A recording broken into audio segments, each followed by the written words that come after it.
Welcome my dear students.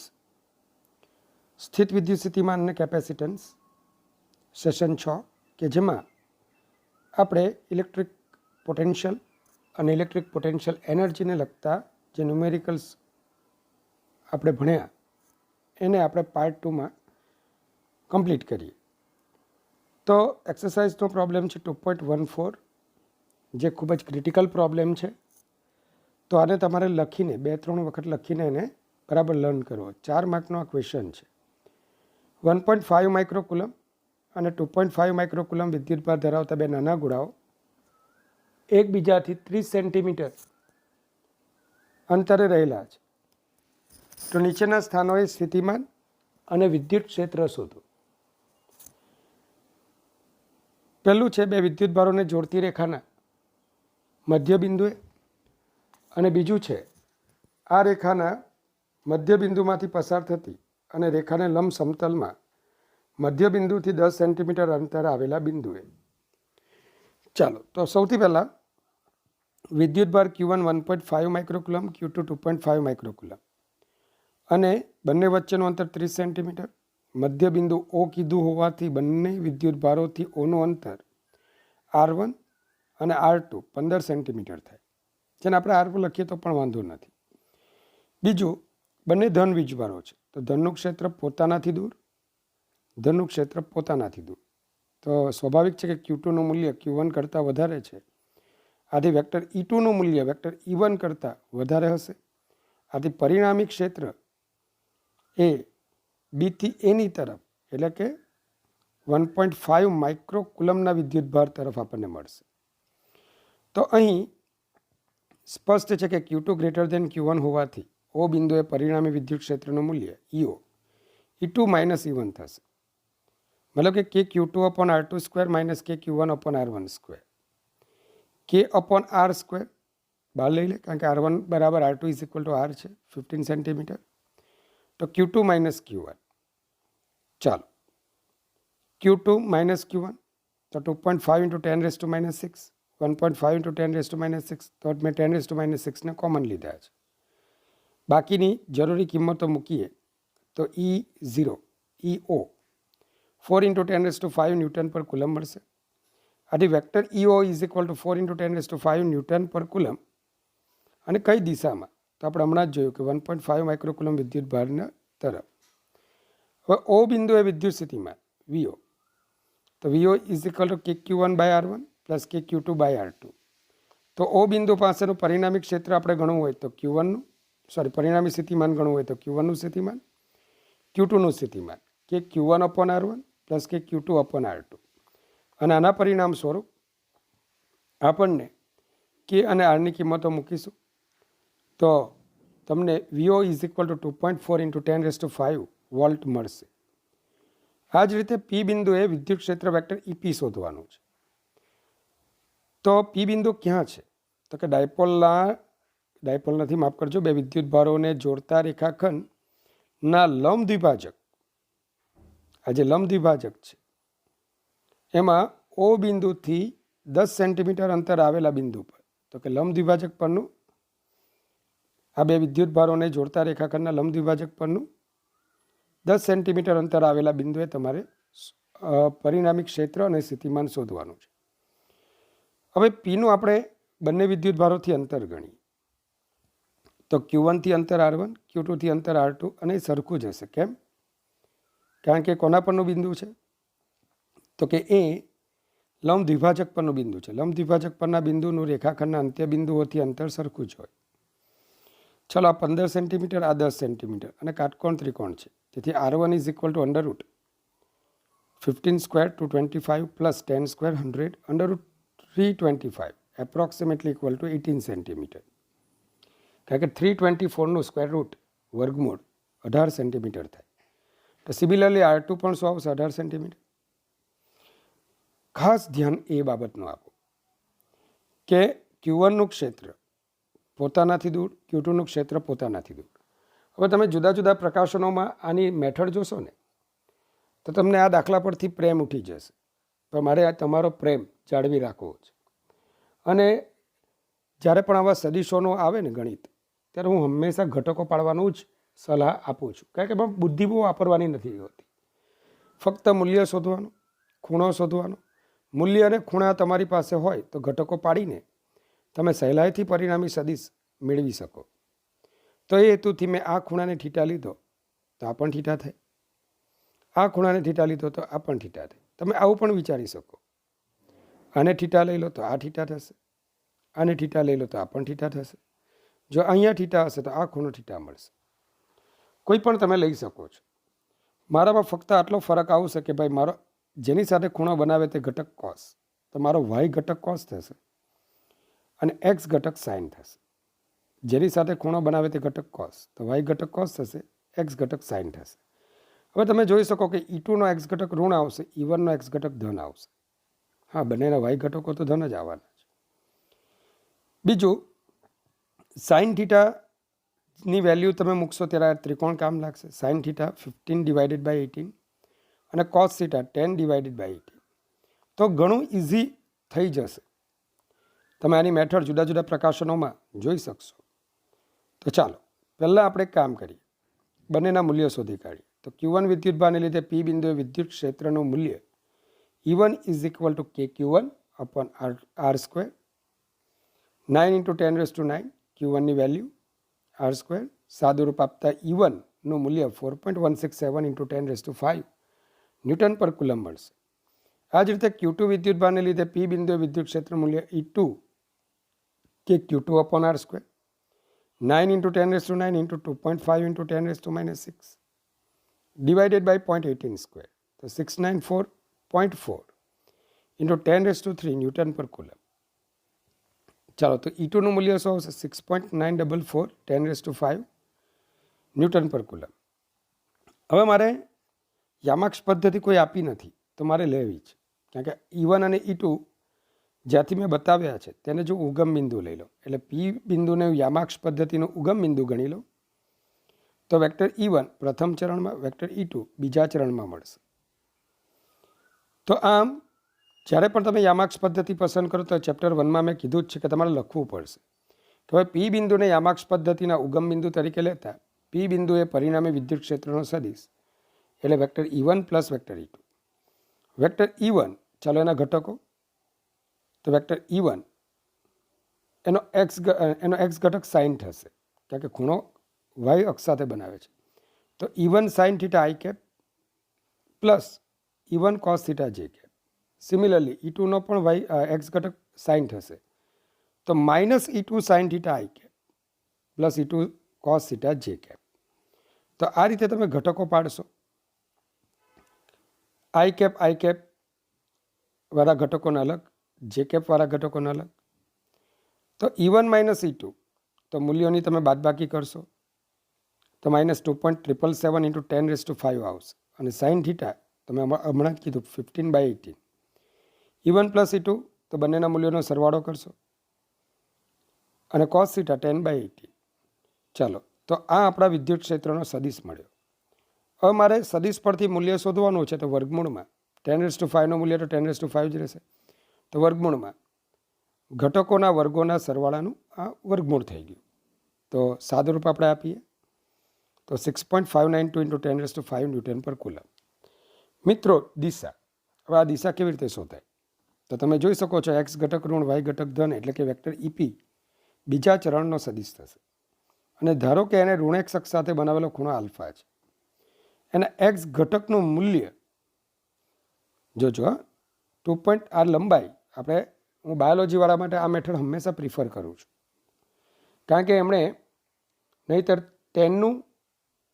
ટેનના મૂલ્ય પરથી ખૂણા શોધવાની રીત શીખવી પડે અને બહુ કોમ્પ્લિકેટેડ છે. તમારે એમાં બહુ પડવાનું નથી, જોઈ લો. tan આલ્ફા, તો આ ત્રિકોણ એક કાટકોણ ત્રિકોણ રચાય છે. આલ્ફાની આ પાસેની બાજુ છે, આ સામેની બાજુ. સામેની બાજુએ વાય ઘટકનું મૂલ્ય બતાવે અને પાસેની બાજુ એક્સ ઘટકનું મૂલ્ય. તો tan આલ્ફા સામેની છેદમાં પાસેની. તો આમ tan આલ્ફા 2.667 તમને મળે છે. અને એના પરથી નેચરલ સાઇન જોતા 69.45 ડિગ્રી તમને મળશે.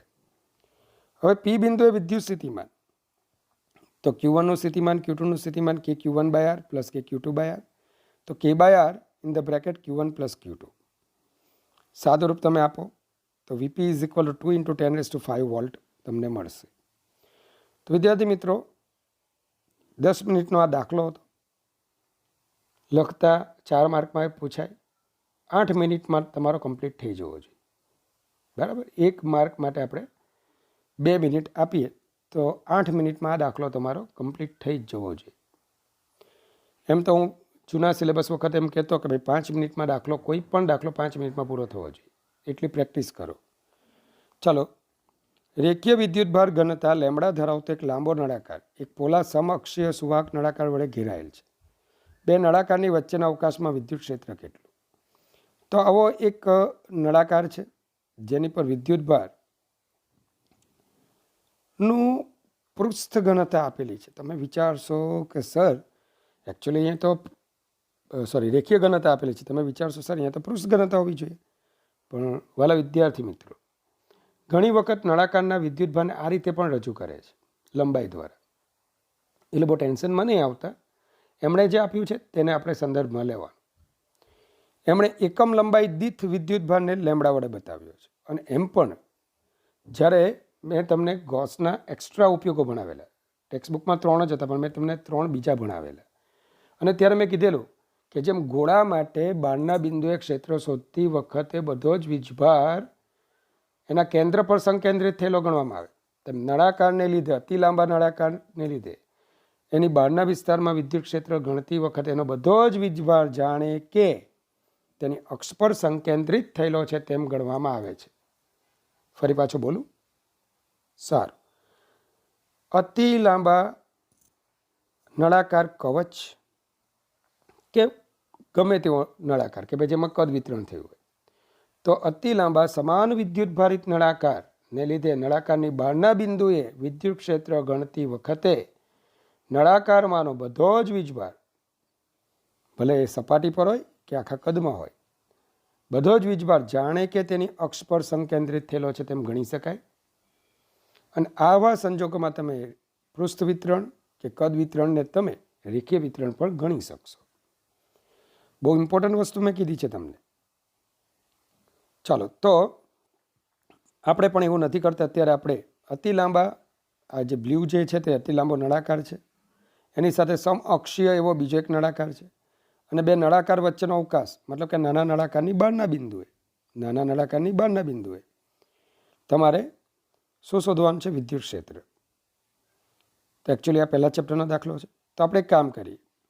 અક્ષથી સ્મોલ r અંતરે આવેલા નાના નળાકારની બહારના વિસ્તારમાં આવેલા બિંદુએ વિદ્યુત ક્ષેત્ર શોધવા માટે આકૃતિમાં દર્શાવ્યા મુજબ આપણે ગૌસિયન પૃષ્ઠની કલ્પના કરી. અને બીજું સ્પષ્ટ છે કે આવું વિદ્યુત ક્ષેત્ર કઈ દિશામાં હશે? ત્રિજ્યાવર્તી દિશામાં. હવે આકૃતિમાં દર્શાવ્યા મુજબ સ્મોલ r ત્રિજ્યાનું અને l લંબાઈના નળાકારીય ગૌસિયન પૃષ્ઠ, આ જે ગ્રીન છે તે ગૌસિયન પૃષ્ઠ છે.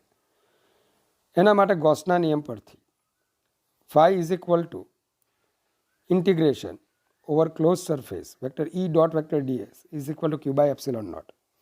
યાદ છે તમને એક વાક્ય મેં લાલ અક્ષરે લખેલું અગાઉ ગૌસના નિયમ વખતે, કે જો તમારા સમતલ વર્તુળાકાર સપાટી સાથે તો કોઈ ફ્લક્સ સંકળાવવાનું નથી, તો ખાલી વક્ર સપાટી સાથે ફ્લક્સ સંકળે. અને વિદ્યુત ક્ષેત્ર વક્ર સપાટીના દરેક બિંદુએ સપાટીને લંબ છે, વળી તેનું મૂલ્ય સમાન છે. એટલે મેં શું લખેલું કે જો વિદ્યુત ક્ષેત્રનો, જો આપેલ સપાટી પર વિદ્યુત ક્ષેત્રનું મૂલ્ય સમાન હોય તથા વિદ્યુત ક્ષેત્ર દરેક બિંદુએ સ્થાનિક રીતે સપાટીને લંબ હોય, સ્થાનિક રીતે મતલબ જે તે સ્થાન પાસે સપાટીને લંબ હોય, તો આ સપાટી સાથે સંકળાયેલ ફ્લક્સ, સંકળાયેલ વિદ્યુત ફ્લક્સ, તો phi = વિદ્યુત ફ્લક્સ phi = E × સપાટીનું ક્ષેત્રફળ. તમે આ ડાયરેક્ટ યાદ રાખો, કામનું છે. 4થી વખત મેં ભણાવ્યું છે, હવે ભૂલાવવું જોઈએ નહીં. તો ચાલો, વક્ર સપાટી પર E લંબ છે તો E, વક્ર સપાટીનું ક્ષેત્રફળ તો જે ગૌસિયન પૃષ્ઠ લીધું એની વક્ર સપાટીનું ક્ષેત્રફળ 2πr, નળાકારની વક્ર સપાટીનું ક્ષેત્રફળ. ઘેરાતો વિદ્યુત ભાર એટલે રેખીય ઘનતા ગુણ્યા લંબાઈ અપોન એપ્સિલોન નોટ. તો E બરાબર lambda upon 2π epsilon not R. 2 વડે અંશ અને છેદને ગુણીએ તો 2k લેમડા અપોન આર. આમ E or E of r is equal to lambda upon 2π epsilon not R 2k lambda upon R. મેં હમણાં જ કીધું કે બહારના બિંદુએ જ્યારે ક્ષેત્ર શોધો ત્યારે બધો જ વીજભાર જાણે કે નળાકારની અક્ષ પર રહેલો છે તેમ ગણી શકાય. ચલો, હાઇડ્રોજન પરમાણુમાં મતલબ કે એક્સરસાઇઝનો પ્રોબ્લેમ છે 2.18, વધારાનું સ્વાધ્યાય છે. હાઇડ્રોજન પરમાણુમાં ઇલેક્ટ્રોન અને પ્રોટોન 0.53 એંગસ્ટ્રોમ અંતર એકબીજા સાથે બંધિત અવસ્થામાં રહેલા છે. ઇલેક્ટ્રોન અને પ્રોટોન વચ્ચેના અનંત અંતર માટે સ્થિતિ ઉર્જા શૂન્ય લઈને આ તંત્રની સ્થિતિ ઉર્જાનો અંદાજ ઇલેક્ટ્રોન વોલ્ટમાં કરો. ઇલેક્ટ્રોનને મુક્ત કરવા માટે જરૂરી લઘુત્તમ કાર્ય કેટલું હશે? તેની કક્ષામાંની ગતિ ઉર્જા એમાં મળેલી સ્થિતિ ઉર્જા કરતાં અડધી છે તેમ આપેલ છે. એકચ્યુઅલી આ તમે પરમાણુઓ નામના ચેપ્ટરમાં ભણશો જ. જો બંને વચ્ચેના 1.06 એંગસ્ટ્રોમ અંતર માટે સ્થિતિ ઉર્જા શૂન્ય લેવામાં આવે તો ઉપર એ અને બી માટેના તમારા જવાબો શું હશે? તો વિદ્યાર્થી મિત્રો, અહીંયા એક બાબતની ધ્યાનમાં લેવા જેવી છે કે કક્ષાની ત્રિજ્યા તમને 0.53 એંગસ્ટ્રોમ આપી છે.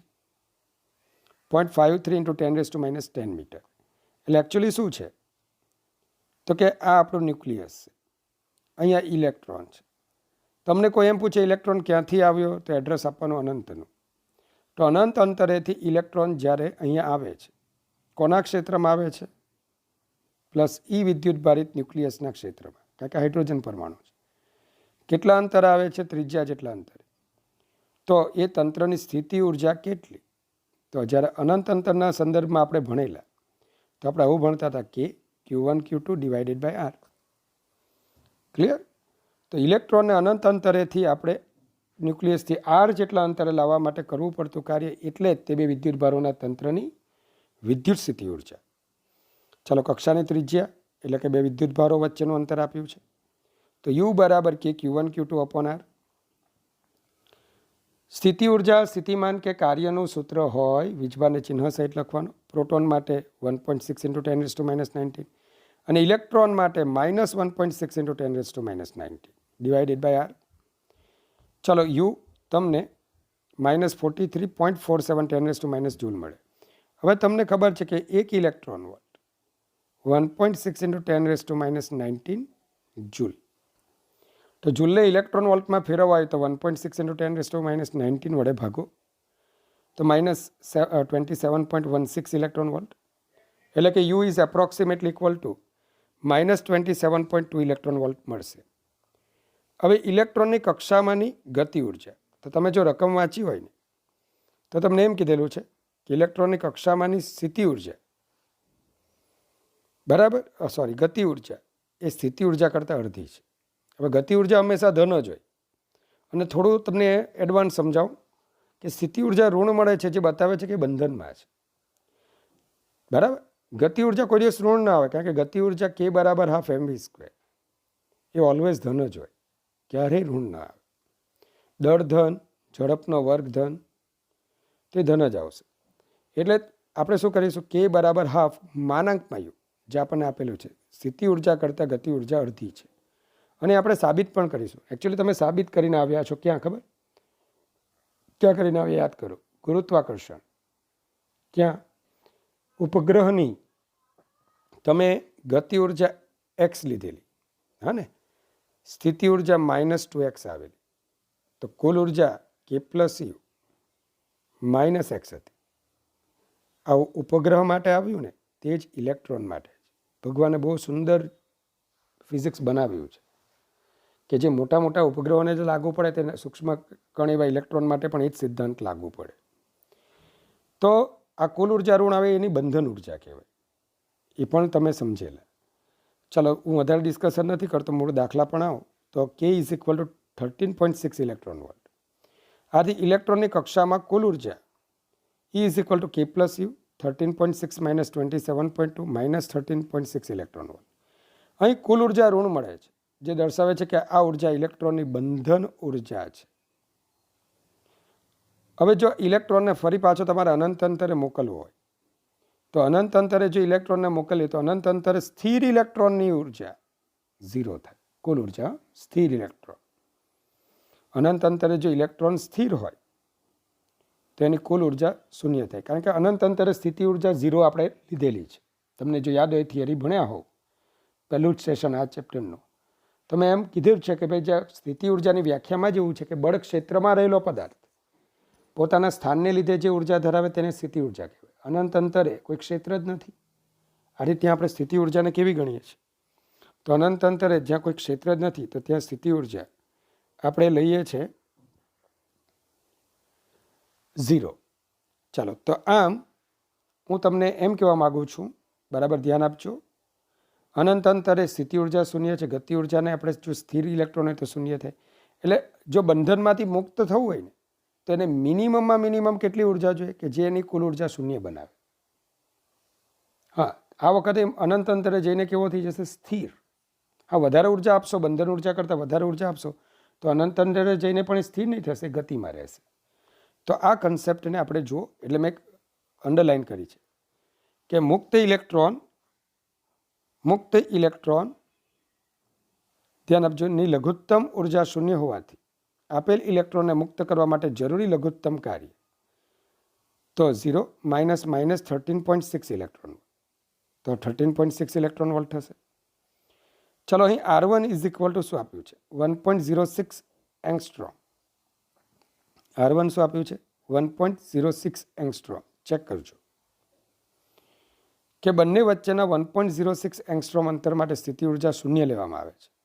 તો ઉપર E અને B માટે તમારા જવાબો શું હશે? મતલબ કે પહેલા કિસ્સામાં ઇલેક્ટ્રોનને અનંત અંતરેથી લાવવાનો હતો. આ વખતે તમારે ઇલેક્ટ્રોનને ક્યાંથી લાવવાનો છે? બરાબર જોજો. તો આપણો ન્યુક્લિયસ, અહીંયા ઇલેક્ટ્રોનને તમારે લાવવાનો છે R1 is equal two 1.6 angstrom 06 એંગસ્ટ્રોમથી R2 0.53 angstrom. અહીંયા એમણે સ્થિતિ ઉર્જાનું સંદર્ભ મૂલ્ય 0 લીધું છે. અને મેં તમને કીધું સ્થિતિ ઉર્જાનું તમે ગમે તે સ્થિતિ ઉર્જા એનું નિરપેક્ષ મૂલ્ય તમે ગમે ત્યાં 0 ધારી શકો, કારણ કે સંદર્ભ બિંદુની પસંદગી તમારી મરજી. અગાઉ મેં સેશનમાં બરાબર બરાડા પાડીને સમજાવ્યું જ છે. તો એમણે R1 અંતરે સ્થિતિ ઉર્જાનું યાદચ્છિક મૂલ્ય 0 લીધું અને એની સાપેક્ષે R2 અંતર માટે સ્થિતિ ઉર્જા ગણવાની કીધી. અર્થાત તમારા બે બિંદુઓ માટે સ્થિતિ ઉર્જાનો તફાવત ગણવાનો કીધો. એટલે ભાઈ U1 ની સાપેક્ષે U2 આપણે ગણવાનું છે, તો U બરાબર U2 માઇનસ U1. ચાલો, તો KQ2 Q1 upon R2 minus KQ2 Q1 upon R1. KQ2 Q1 1 upon R2 minus 1 upon R1. તો આમ KQ2 Q1 સાદું રૂપ આપીશું તો અહીંયા ખાસ ધ્યાન રાખજો, R1 એ R2 કરતાં ડબલ છે. તમે R1 ને બદલે 2R2 લખી દીધા, સાદું રૂપ આપ્યું અને કિંમત મૂકતા મને જૂલમાં આટલો આન્સર મળ્યો. તમે જાણો છો કે એક ઇલેક્ટ્રોન વોલ્ટ 1.6 10⁻⁻19 જૂલ. તો U is equal two -13.6 electron volt. ફરી પાછા જોઈએ કે તંત્રની સ્થિતિ ઉર્જા પણ ક્યોની સાપેક્ષે? તો કે ભાઈ 1 ની સાપેક્ષે. તો અહીંયા આપણે સ્થિતિ ઉર્જાનું સંદર્ભ મૂલ્ય 0 લીધું, તો ત્યાંથી અહીંયા આવતા સ્થિતિ ઉર્જામાં શું ફરક પડશે? એને જ આપણે આની સ્થિતિ ઉર્જા કહીશું. તો U બરાબર શું ગણીશું? U2 minus U1. U2 R2 અંતરના અનુરૂપ સ્થિતિ ઉર્જા KQ2 Q1 upon R2. U1 R1 અંતરના અનુરૂપ સ્થિતિ ઉર્જા KQ2 Q1 અપોન R1. અને આના સંદર્ભમાં આપણે ગણીશું તો આપણને U is equal two -13.6 electron volt મળશે. બીજો પ્રશ્ન જે હતો કે ભાઈ ઇલેક્ટ્રોનને મુક્ત કરવા માટે જરૂરી લઘુત્તમ કાર્ય શું હશે? તો ભાઈ મુક્ત કરવો એટલે ક્યાં લઈ જવો? 1.06 અંતરે લઈ જવો? હા, અહીંયા મુક્ત છે ના, મુક્ત એટલે કે એવા જગ્યાએ લઈ જવો કે જ્યાં ક્ષેત્ર જ નથી. તો એવું તો એક જ સ્થાન છે, અનંત. એટલે મુક્ત કરવા માટેનું કાર્ય હંમેશા અનંત અંતરના સંદર્ભમાં ગણવાનું. આથી જે જવાબ પ્રથમ મેળવેલો હતો પ્રારંભમાં તે જ અહીંયા પણ આવશે. એટલે હું શું કહીશ કે આપેલ કિસ્સામાં ઇલેક્ટ્રોનને મુક્ત કરવા માટે જરૂરી લઘુત્તમ કાર્ય એ બદલાશે નહીં. લઘુત્તમ કાર્ય શું રહેશે? 13.6 ઇલેક્ટ્રોન વોલ્ટ. ક્લિયર? સમજ પડે છે તમને? સારું. જો H2 અણુના મતલબ કે એક્સરસાઇઝનો 2.19 પ્રોબ્લેમ, જો H2 અણુના 2માંથી 1 ઇલેક્ટ્રોનને દૂર કરવામાં આવે તો આપણને હાઇડ્રોજન આણ્વિક આયન H2+ મળે. H2+ની ધરાહ સ્થિતિમાં બે પ્રોટોન વચ્ચેનું અંતર લગભગ 1.5 એંગસ્ટ્રોમ અને ઇલેક્ટ્રોન અને પ્રોટોનથી અંતર લગભગ 1 એંગસ્ટ્રોમ છે. તો આ તંત્રની સ્થિતિ ઉર્જા શોધો. સ્થિતિ ઉર્જાના શૂન્ય માટેની તમારી પસંદગી જણાવો. ભાઈ અમે તો અનંત અંતરે સ્થિતિ ઉર્જા ધારેલી છે શૂન્ય. અમે તો અનંત અંતરે સ્થિતિ ઉર્જા શૂન્ય લઈએ છીએ ભાઈ, અને એ જ લેવાના છે. તો અહીં પ્રોટોન પરનો ધન વિદ્યુતભાર Q1 જાણો છો તમે 1.6 × 10⁻⁹ કુલમ. ઇલેક્ટ્રોન પરનો વિદ્યુતભાર Q2 -1.6 × 10⁻⁹ કુલમ. હવે જો શૂન્ય સ્થિતિ ઉર્જા આપણે ક્યાં ધારીએ છીએ? અનંત અંતરે ધારીએ છીએ. તો તંત્રની સ્થિતિ ઉર્જા શું થશે? તો U ઇઝ ઇક્વલ ટુ, ચાલો ચેક કરજો. પેર બનાવો, જોડકા બનાવો. Q1 Q1નું જોડકું, Q1 Q2ના 2 જોડકા. તો કે Q1 Q1 અપોન R1, કે Q1 Q2 upon R2 plus કે Q1 Q2 upon R2. Check કરી લો. મારે આ 2 ટાઈમ્સ છે તો કે Q1 આપણે બહાર લઈ લઈએ. Q1 upon R1 plus 2 Q2 upon R2. કિંમતો મૂકીએ તો એંગસ્ટ્રોમ તમને ખ્યાલ જ છે કે R2 1 એંગસ્ટ્રોમ, 1 એંગસ્ટ્રોમ મતલબ 10⁻⁻10. R1 1.5 angstrom, 1.5 × 10⁻⁻10. સાદું રૂપ આપો, જૂલમાં તમને જવાબ મળશે. એને ખાસ લખજો. 1 ઇલેક્ટ્રોન વોલ્ટ 1.6 10⁻⁻19 જૂલ, અને 1.6 × 10⁻⁻19 વડે ભાગતા તમને ઇલેક્ટ્રોન વોલ્ટમાં જવાબ મળશે, જે -19.2 ઇલેક્ટ્રોન વોલ્ટ હશે. ચાલો, મેં તમને 36 જોડનો પણ દાખલો કરાવેલો છે, તો આ તમને બહુ ઇઝી લાગશે. ચલો, એક્ઝામ્પલ નંબર 2.21 એક્સરસાઇઝનો પ્રોબ્લેમ છે. બે વિદ્યુતભારો -Q અને +Q અનુક્રમે 0 0 -A અને 0 0 A બિંદુઓએ રહેલા છે. તો 0 0 Z અને 0 0 XY0 બિંદુઓએ વિદ્યુત સ્થિતિમાન કેટલું? તમારા ટેક્સ્ટબુકની રકમમાં ભૂલ છે. અહીંયા વિદ્યુત ક્ષેત્રને બદલે શું આવશે? વિદ્યુત સ્થિતિમાન. બરાબર, તો એ સુધારો કરજો. સ્થિતિમાન ઉગમ બિંદુથી કોઈ બિંદુના અંતર R પર R/A ગ્રેટર દેન હોય ત્યારે કેવી રીતે આધારિત છે તે દર્શાવતું સૂત્ર મેળવો. અને એક નાના પરીક્ષણ વિદ્યુતભારને X અક્ષ પરના 500 બિંદુથી -700 બિંદુ સુધી લઈ જવામાં કેટલું કાર્ય થશે? જો પરીક્ષણ વિદ્યુતભારનો માર્ગ તે જ બે બિંદુઓ વચ્ચે X અક્ષ પર ન હોત તો જવાબમાં કંઈક ફેર પડત? ખબર જ છે, માર્ગ પર આધારિત નથી, પણ લખીશું આપણે. ચલો, પહેલાં 0 0 Z અને XY0 બિંદુએ વિદ્યુત સ્થિતિમાન શોધવાનું છે. અને એ પહેલાં એ જુઓ -Q વીજભાર ક્યાં છે અને +Q વીજભાર ક્યાં છે. ચાલો, તો -Q વીજભાર 0 0 - એ બિંદુએ છે. ચેક કરજો. અને +Q વીજભાર 0 0 A બિંદુએ છે, એટલે કે Z અક્ષ પર છે. ચાલો, હવે P બિંદુ 0 0 Z અને મેં Z > A લીધું છે. તો ઉગમ બિંદુથી આટલું અંતર Z થાય. વિદ્યુત ડાયપોલના વિદ્યુતભારોનું આ અંતર A, આ પણ અંતર A. તો +Q વિદ્યુતભારથી Pનું અંતર Z - A થશે, અને -Q વિદ્યુતભારથી Pનું અંતર Z + A થશે. આમ P00 Z બિંદુએ વિદ્યુત સ્થિતિમાન Vp = KQ/Z - A, K - Q/Z + A. Q થી Z - A અંતર -Q થી Z + A અંતર. તો KQ 1/Z - A upon 1 + Z + A. Z + A - Z સાદું રૂપ આપી દો. ખાસ જોજો, ચિહ્ન બદલવાનું ભૂલતા નહીં. KQ × 2A upon Z² - A². તો Vp = KP/Z² - A². તો Vp = 1/4πε0 P/Z² - A². તો આ થઈ ગયું આપણું P બિંદુ પાસેનું વિદ્યુત સ્થિતિમાન. હવે MXY0 બિંદુએ સ્થિતિમાન. તો પહેલાં ચેક કરો કે MXY0 એ કયા સમતલમાં આવેલું છે. તો તો કે આ XY સમતલો બિંદુ છે, કારણ કે Z એમ શૂન્ય. હવે XY સમતલના બિંદુનું પ્લસ ક્યુ અને માઇનસ ક્યુ આનાથી અંતર અને R પ્લસ એમ લખું અને R માઇનસ એમ લખું. તો આ લંબ દ્વિભાજક પરનું બિંદુ કહેવાશે ભાઈઓ બહેનો. કેમ? પ્લસ ક્યુ અને માઇનસ ક્યુને જોડતા રેખાખંડનો લંબ દ્વિભાજક વાળું સમતલ કોણ છે? તો આ લંબ દ્વિભાજક વાળું સમતલ પોતે XY સમતલ છે, અને XY સમતલમાંનું પ્રત્યેક બિંદુ પ્લસ ક્યુ અને માઇનસ ક્યુથી સરખા જ અંતર આવેલું. તો મેં શું લખ્યું છે જાક જુઓ કે એમ બિંદુ માટે R પ્લસ એમ, મતલબ કે એમ બિંદુનું ધન વીજભારથી અંતર અને એમ બિંદુનું ઋણ વીજભારથી અંતર R હોવાથી VM બરાબર KQ upon R plus M plus K minus Q upon R minus M. તો KQ by R minus KQ by R, જવાબ આવશે 0. આમ VM બરાબર 0 થશે. ચલો હવે જો R ગ્રેટર દેન એ હોય તો ચેક કરીએ. અહીંયા R ગ્રેટર દેન એ હોય તો વિદ્યાર્થી મિત્રો અહીંયા R ગ્રેટર દેન એનો મતલબ કે જે અંતર આપણે લીધું છે એ ડાયપોલથી મોટા અંતરે રહેલું હોય તો સૂત્ર આપણને ખબર છે, V is equal to KP cos θ upon R square. મતલબ કે 1/4πε0 P cos θ અપોન R સ્ક્વેરથી મળે. કારણ થિયરી, જે મેં મોસ્ટ MP થિયરી કીધેલી હતી તે. ચાલો ત્રીજો ક્વેશ્ચન શું આપ્યો છે?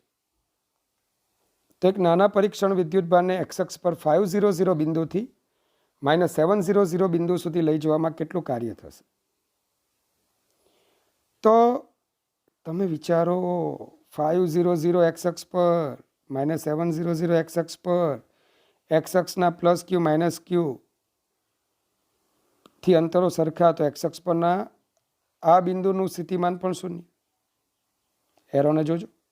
અને -700 બિંદુ પણ x અક્ષ પર હોવાથી ત્યાં પણ સ્થિતિમાન શૂન્ય. એટલે મેં શું લખ્યું છે કે આ બંને બિંદુઓ એ x અક્ષ પર અથવા XY સમતલમાં હોવાથી તેઓ ડાયપોલના વિષુવરેખીય સમતલમાં છે, અને તેથી તેમના સ્થિતિમાન શું થાય? શૂન્ય. વિષુવરેખીય સમતલ માટે θ π/2 મળે, cos π/2 શૂન્ય. માટે W બરાબર Q ડેલ્ટા V મુજબ કાર્ય શું થશે? શૂન્ય. બીજું કે આવું સંરક્ષી બળ ક્ષેત્રમાં થતું કાર્ય એ માર્ગ પર આધારિત નથી. આજે તમે ગમે તે માર્ગે લઈ જાઓ, જવાબમાં કોઈ જ ફરક પડતો નથી. ચાલો એક્ઝામ્પલ નંબર 2.22. આકૃતિમાં વિદ્યુત ચતુર્ધ્રુવી તરીકે ઓળખાતી વિદ્યુતભારોની ગોઠવણ છે, જેને ઇલેક્ટ્રિક ક્વાડ્રુપોલ કહેવાય. ક્વાડ્રાપોલ એટલે ક્વાડ્રુપોલ, ચોપડીમાં ભૂલ છે. ચતુર્ધ્રુવીની અક્ષપારના બિંદુ માટે R by A greater than A માટે, મતલબ કે R ગ્રેટર દેન એ માટે અહીંયા લખ્યું છે R by A greater than 1 માટે, તો એને જમણી બાજુ લઈ જાઓ તો R ગ્રેટર દેન એ માટે સ્થિતિમાન R પર કેવી રીતે આધારિત છે તે દર્શાવતું સૂત્ર મેળવો. અને વિદ્યુત ડાયપોલ અને વિદ્યુત મોનોપોલ માટે આવા સૂત્રથી તમારું પરિણામ કેવી રીતે જુદું પડે છે તે જણાવો. તો ધ્યાન આપજો. પહેલાં તો ક્વોડ્રુપોલ કેમ કહેવાય તે આપણે જોઈએ. સમજી લો આ ક્યુ વીજભાર, આ -2 ક્યુ વીજભાર અને આ ક્યુ વીજભાર. આ અંતર એ આપ્યું છે, આ અંતર એ આપ્યું છે. જો આને -2 ક્યુને સ્પ્લિટ કરો તો -q -q, આ -q અને આ -q ભેગા મળીને એક ડાયપોલ બનાવે. આ પણ એક ડાયપોલ બનાવે. બે ડાયપોલો જ્યારે એક જ રેખા પર ગોઠવાયેલી હોય ને તો આવું જે તંત્ર બને છે એને આપણે બોલીશું રેખીય ક્વોડ્રુપોલ. શું બોલીશું? રેખીય ક્વોડ્રુપોલ. એકચ્યુઅલી પાણીનો અણુ પણ કોણીય ક્વોડ્રુપોલ છે, પણ આપણે એની સાઇઝ બહુ નાની હોવાથી ડાયપોલ ગણી લઈએ છીએ. કે તમને ખબર છે કે O પર -2 ડેલ્ટા આંશિક ઋણ વીજભાર, H પર +δ આંશિક ધન વીજભાર. -2 ડેલ્ટાને સ્પ્લિટ કરો તો -δ. આ એક ડાયપોલ, આ બીજી એક ડાયપોલ. તો આને કહેવાય કોણીય ક્વોડ્રુપોલ. 104.5 ડિગ્રીનો એંગલ બને છે, કોણીય ક્વોડ્રુપોલ. બટ એની સાઇઝ બહુ નાની હોવાથી આપણે એને એક છેડા પર -2 ડેલ્ટા, બીજા છેડા પર +2 ડેલ્ટા વીજભાર ગણીને એને ડાયપોલ ગણી લઈએ છીએ. બરાબર. ચાલો, તો આને કહેવાય ક્વોડ્રુપોલ.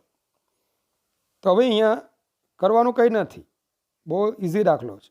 તમે એક નામ આપી દો પહેલાં તો, કે ભાઈ હું હવેથી આ ક્યુને Q1 નામ આપું છું, -2Q ને Q2 નામ આપું છું, Q3 ને બરાબર આ Q ને Q3 નામ આપું છું, અને દરેક વિદ્યુત ભારોથી Pના અંતર ગણી લઉં છું. તો Q1 થી Pનું અંતર, તો આ અંતર તમને R આપ્યું છે, કેન્દ્રથી અંતર R, તો R+a. ક્લિયર? શું આવશે? R+a. એ જ રીતે -2Q થી Pનું અંતર, તો એ R છે. Q3 થી Pનું અંતર, તો R માંથી A બાદ કરો તો R-a. ચલો, અંતર બરાબર જોઈ લો. કોઈ ડાઉટ હોય તો પૂછો. ક્લિયર છે? સારું. હવે ખાલી બિહામણા નામ આપ્યા, પણ કરવાનું બીજું કંઈ નથી. P બિંદુએ આ 3 એ 3નું પરિણામી સ્થિતિમાન ગણવાનું છે. તો Q1નું સ્થિતિમાન V1, Q2નું સ્થિતિમાન V2, Q3ના સ્થિતિમાન V3નો બેઝિક સરવાળો. તો કે Q1/R1 પ્લસ કે Q2/R2 પ્લસ કે Q3/R3. કે બાર લઈ લો. Q1 Q, Q2 -2Q. ભાઈ સ્થિતિમાનના સૂત્રમાં ચિહ્ન સહિત લખવાનું. R1 R+a છે, R2 R છે, અને R3 R-a છે. બધામાંથી Q ને બહાર લઈ લો, લસા લઈ લો, જરૂરી સાદુરૂપ આપો. ચાલો, સાદુરૂપ આપતા તમને પરિણામ મળશે કે Q × 2a² upon R R² - a². બરાબર? R R² - a². ચલો, આ થઈ ગયું આપણા વિદ્યુત સ્થિતિમાનનું સૂત્ર. પણ તમારે R/a > 1 કીધું છે. બરાબર? R/a > 1 કીધું છે, મતલબ કે R > a. તો આપણે કામ કરીએ, R² ની સાપેક્ષમાં a² ને અવગણી નાખીએ, એટલે R² - a² is approximately equal to R² લઈ લે. તો R² × R શું થશે? RQ. તો KQ 2a² RQ. તો VP is equal to 1/4πε0 Q 2a² RQ. અંતર સાથે કેવી રીતે આધાર રાખે છે? તો VP is proportional two 1/RQ. Clear? ચલો, હવે વિદ્યુત મોનોપોલ. બરાબર? ડાયપોલ છે તો આ મોનોપોલ એટલે એકલ વિદ્યુત ભાર. તો એકલ વિદ્યુત ભાર માટે V is proportional two 1/R આવતું હતું, કારણ કે આપણું સૂત્ર હતું V is equal two KQ/R. તો વિદ્યાર્થી મિત્રો, અહીંયા મારે એક નોટ ડાઉન કરાવવાનું છે. ચલો, એક નોટ કરીએ. બરાબર જોજો. પહેલા બિંદુવત વિદ્યુત ભાર. ચલો, બિંદુવત વિદ્યુત ભાર, તેમાં E ચલે છે. અહીંયા આપણે વિદ્યુત ક્ષેત્ર અને અહીંયા વિદ્યુત સ્થિતિમાન. ચાલો, તો બિંદુવત વિદ્યુત ભાર સૂત્ર હતું KQ/R². તો E ચલે છે 1/R², મતલબ કે E ચલે છે R⁻². તો વિદ્યુત સ્થિતિમાન KQ/R, તો V ચલે છે 1/R, V ચલે છે R⁻². વિદ્યુત ડાયપોલ, તો વિદ્યુત ડાયપોલ માટે E ચલે છે 1/R³. આપણે આવું ભણેલા. તો E ચલે છે R⁻³ અને V ચલે છે 1/R². તો V ચલે છે R⁻². ક્વોડ્રુપોલ, રેખીય ક્વોડ્રુપોલ, તો એના માટે હમણાં પરિણામ આવ્યું. V ચલે છે R⁻3. ચેક કરો. V ચલે છે R⁻3. તો E ચલે છે R⁻4. ચલો, એક MCQ બની ગયો ગુજકેટનો. જો E ચલે છે R⁻n હોય તો V ચલે છે R⁻, ખાલી જગ્યા. તો -4 + 1 કરશો, -4 + 1 કરશો, -4 + 1 કરશો તો -3, -3 + 1 કરશો -2, -2 + 1 કરશો -1. તો અહીંયા n ઘાત હોય તો આપણે શું કરીશું n+1. આમ જો E proportional to r⁻n હોય તો V is proportional to r⁻n+1 થાય. ચાલો JEE લગભગ 2016 કેમાં આ જ રીતના કન્સેપ્ટ વાળો પૂછાયો હતો. ચાલો ઉદાહરણ 2.4. તો આકૃતિમાં દર્શાવ્યા મુજબ ડી બાજુવાળા ચોરસ ABCDના શિરોબિંદુઓ પર 4 વિદ્યુતભારો ગોઠવેલા છે. આ ગોઠવણી પ્રાપ્ત કરવા માટે જરૂરી કાર્યો શોધો. નંબર 2, 4 વિદ્યુતભારોને તે શિરોબિંદુઓ પર જકડી રાખીને વિદ્યુતભાર Q0 ને ચોરસના કેન્દ્ર પર લાવવામાં આવે છે. આ માટે વધારાનું કાર્ય કેટલું હશે, કેટલું જરૂરી છે? તો Q બરાબર ધ્યાન આપજો, +Q -Q -Q. આ બાજુનું અંતર D છે તો AC અથવા BD અંતર √2D થશે.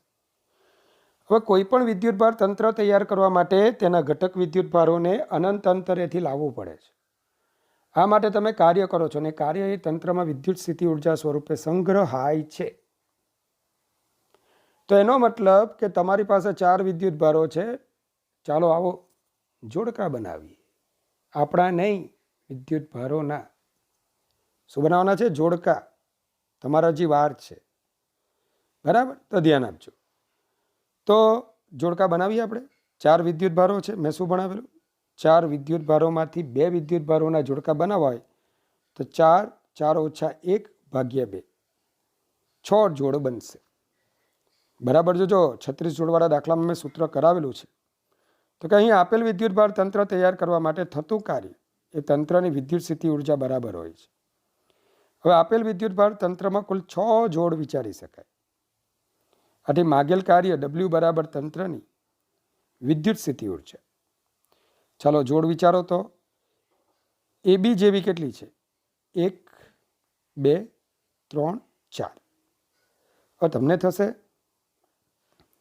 Sir +Q -Q -Q +Q +Q -Q +Q -Q. આ રીતે આપણે વિચારવાની છે, બરાબર? કે જેમાં +Q -Q વીજભાર એકબીજાને D અંતરે હોય.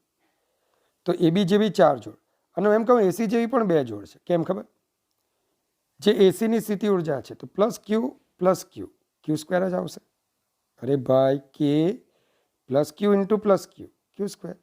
અને BDમાં પણ શું આવશે? K -Q × -Q Q².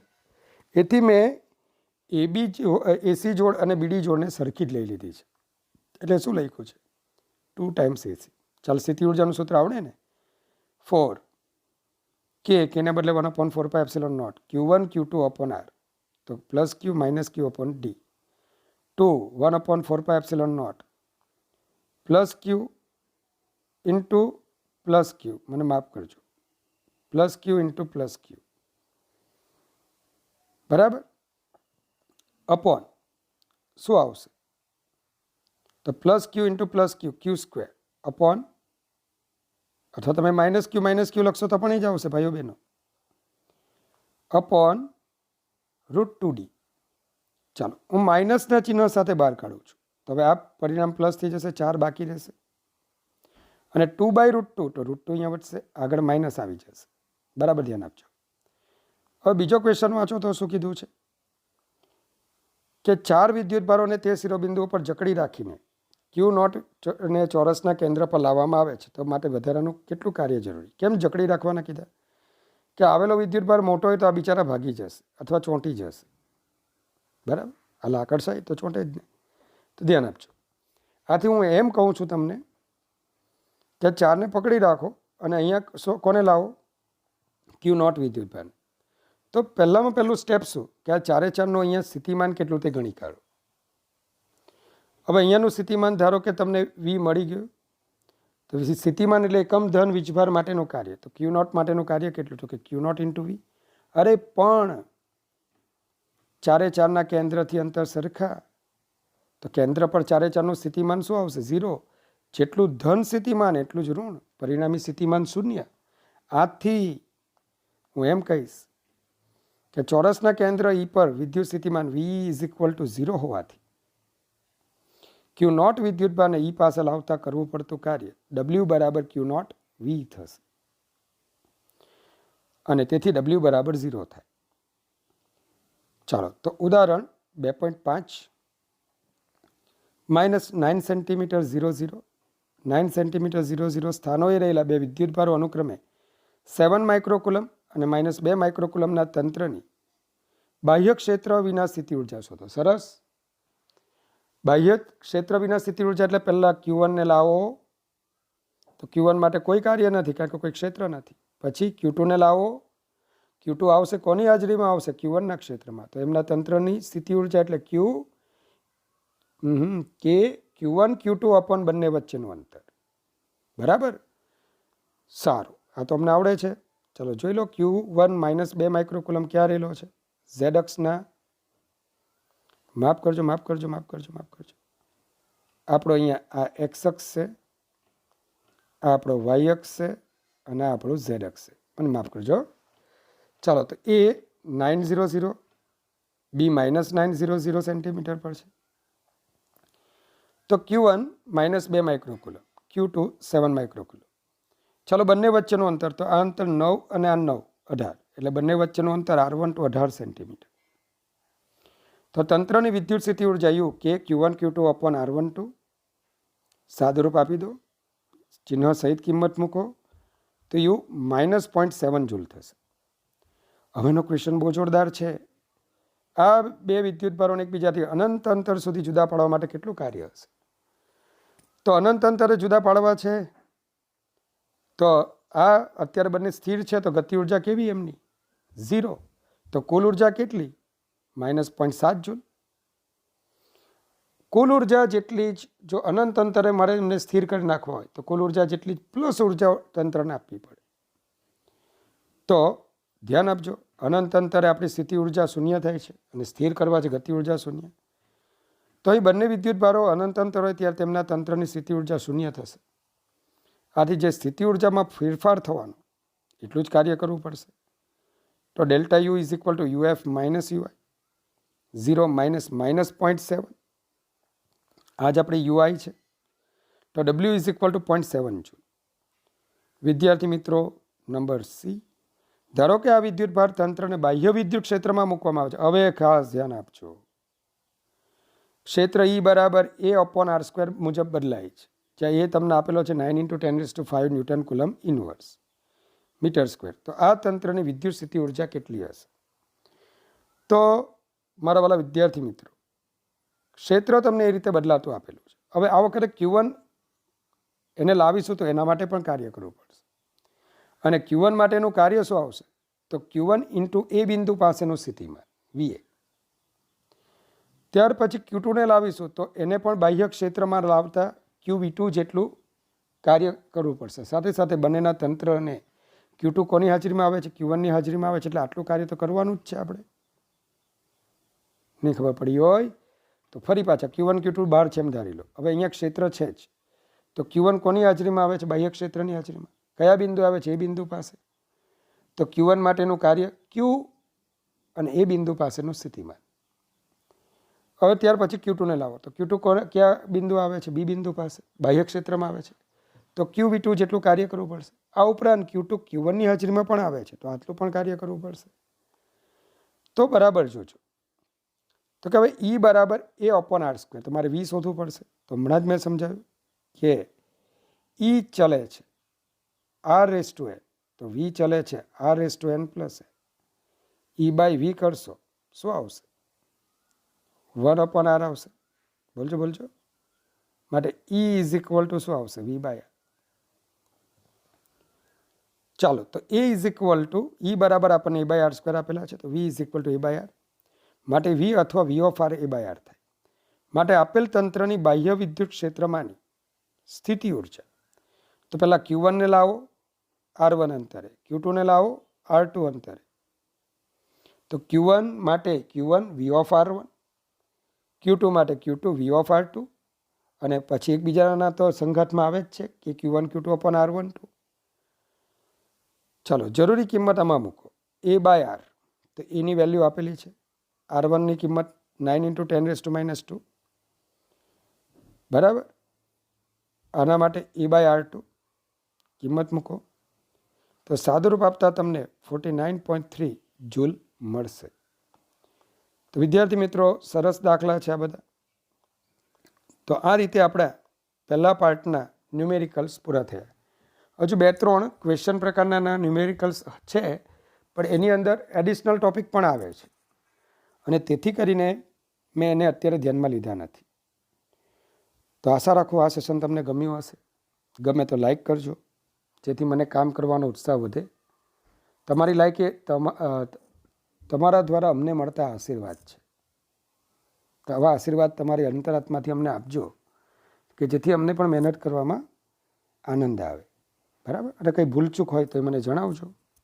બને ત્યાં સુધી ભૂલ ન થાય તેની કાળજી લઉં છું, પણ તેમ છતાં ઘણી વખત લખાણમાં એટલે કંઈક પ્રિન્ટિંગમાં મિસ્ટેક થઈ જતી હોય છે. બાકી કન્સેપ્ટમાં ક્યારેય મિસ્ટેક ન થાય એની પૂરતી કાળજી હું લઉં જ છું.